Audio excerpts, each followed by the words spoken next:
Hey everybody, what's going on? We got a new event today, Hut Stanley Cup Playoffs, round 1. So we're gonna go look at these cards. I hope they're good. I hope they're not crazy expensive, because I did get hit up in Discord while I was at work saying that there is 2 Leafs, CC, and David Kampf that I can put on my Leafs team. So I'm hoping they're not crazy expensive. I'm sure with the hype around Edmonton going deep and these cards getting +1 to a win and +2 for the series win gives whoever they are chances at going up by +6. So I'm sure with the hype around Edmonton, CC's not going to be cheap. Hoping he's under 250k. We'll find out. And then Kampf with the first round, stink that's on the Toronto Maple Leafs. Maybe I can steal Kampf cheap and they get by Tampa, and he's a great card. But let's look into it, guys. I hope you do enjoy the video. If you do, give it a thumbs up. And let's see who we think is going to be the best player to chase out of this event. So let's go, guys.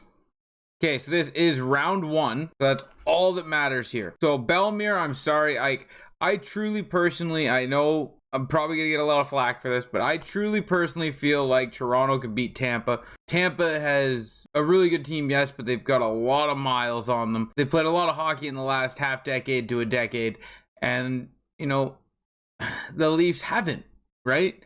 So hopefully this is the year that they slip by Tampa, they beat them.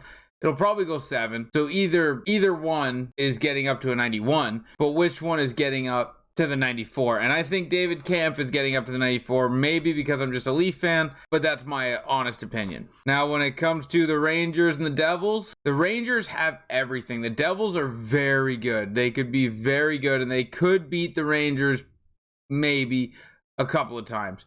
But I think with what the Rangers have, the Rangers are so deep on their 3 lines. Their defense are just ridiculous, and their goaltending is fantastic. So I think Lindgren here is the 92 overall, is the 94 overall.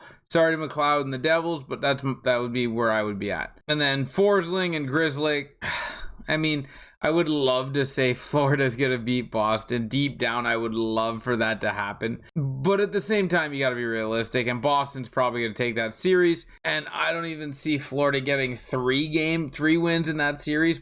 Boston will probably handle them in 5, so maybe Forsling's only an 89. If you're looking for a sneaky little pick to grab some overalls, maybe people price him at an 89 and he gets up to a 91, but I highly doubt it. I see this card as a woof. Then you got Paul Stastny against the Islanders. That one's extremely tough. It could go either way. I feel like both cards are going to get their wins, but that one to me is tough. And then Colorado, Seattle. Sorry, Seattle. I think we got to give that one to Colorado. I don't see Seattle taking Colorado out of the first round. I'm sorry. That's a Colorado. Andrew Cogliano, 94 overall, and should be priced that way. Dallas, Minnesota. So this was tough because Dallas again is very good, but I feel like Minnesota's got just that hard-nosed playoff team. But we're gonna go with Dallas because they're just I don't know. This one's really close as well. This one for me is like the Carolina Islanders game. I feel like it is going to be a very good, very close series, and it's going to go either way. Edmonton and the Kings. CC is going to be priced like a 94 overall because people are going to say that Edmonton's going to walk over the Kings, which, you know what, they probably are going to beat them. So CC 94 overall. And then it's Vegas here. 100% Vegas. I don't see Winnipeg winning this series. Although I'd love to see as many Canadian teams as I can, I just don't see it here. So those are the fantasy cards. Now let's look at the MSPs that we have in sets. 86 Andrew Ladd is going to cost 7 collectibles. Mike Modano, Tarasenko, and Zubov. And then we got a couple of packs, of course. Then 5 collectibles get you a random MSP. And then for 32 collectibles, you get a 1 of 2 pack where you choose 1 card of the 88. So like 32 collectibles. What does 32 collectibles cost? It would cost 3 91s and 187. So depending on where you sit, it's not terrible for a random fantasy card that's gonna get up to a 94. If you look at the value of that, you can get them at 60k. So that'd be 180k for 3 of those. And 30k for Austin Matthews. So you probably be able to find them cheaper. Like this one's going for 10k, but it won't stay at 10k. You can probably find them for cheaper than 30k if you're patient, but 180k plus 30 is 210. So it's 210,000 just on quick math. There's definitely cheaper ways to do it. You just gotta per collectible, right? Like, so because it's 30,000 for 5, that's 6,000 a collectible. So you just have to work on it from there.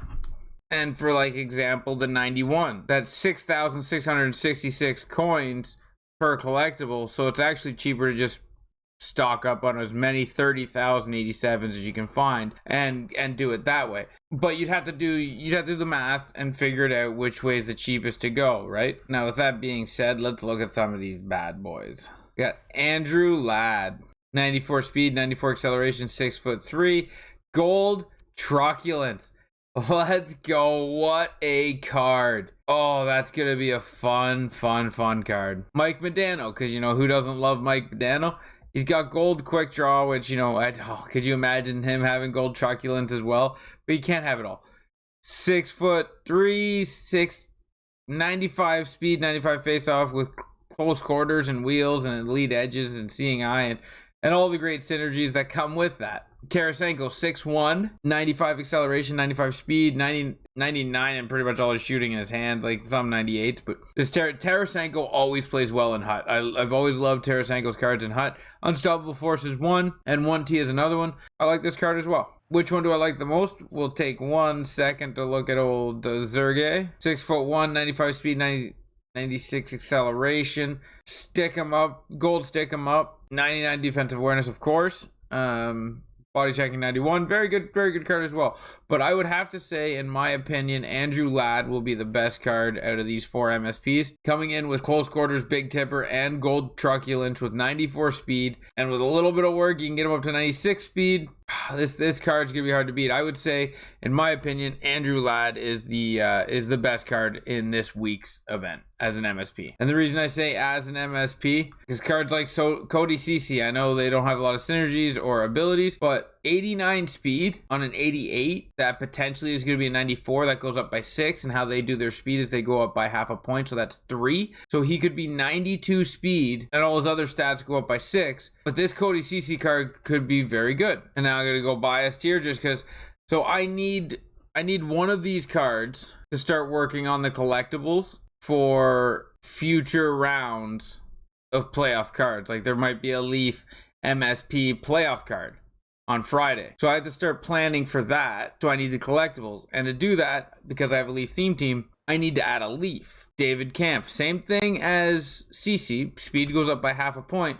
If the Leafs win round 1, that's 6. So it's 3 speed. He goes to 93 speed at 6'2" with 99 face-off in his future. I think this card's a very good card for my Leaf theme team. And I'm truly rooting for the Leafs to get by Tampa, and I think they can do it this year, to where I'm pretty sure I'm going to see myself buying this card if the Cody CC is over 200,000. If I could get CC at 200k, I'll probably just get the CC card because I really want the 91 O'Reilly, but I kind of like that Camps card better. The question is, how much is the CC? There's 5 up. 500,000. See, I don't think this card should be 500,000. I think this card should, like, 225. I would love to get him under 2, but 225, 250, I think is a good price for this card. 300, okay, it's coming down. 80, that's not gonna stay there. 425, yeah. So these 3 guys see this card here at 490, hasn't gone anywhere, and they see this card at 299. I'm just assuming because they've been put up in the mark, like the 3-hour marker was 23 minutes ago and the hour marker was just now. So I'm assuming they did that, and they seen that this guy's at 490 not selling, this guy's at 299 not selling, so they put it up at, you know, puts it up at 300 no bids, puts it up at 425 no bids, and then you see this card come in at 80. I might get very active on this card, which, because it's done in 46 minutes, I might have to hold off on the Camp, but I want him as well, so it's tough. What's the Camp? This Camp, because I feel like Leafs have that first round stink, I'm gonna say it's going to be 135 to 175. No, because it'd be a 92. Oof. not even on the market. Because it'd be a 92, 91, sorry. So it'd be more like, oh no, yeah, he's good. If people price him up as a 91, he's gonna be under 100K, easy under 100K, right? So we'll have to wait and see how that goes. But I'm definitely gonna have to watch this CC and just see what people do or what people think, and we might just say the heck with it and throw a bid at 80,000 on him now and see if we get outbid, right? But yeah, guys, that's the Stanley Cup playoff event. I feel like they did pick some good players. I like the MSPs. Andrew Ladd is my favorite by far, and I'm just excited for this to unfold, and I'm excited for the playoffs to start. So I do appreciate and thank all of you guys for watching this video, and until next time, ciao ciao.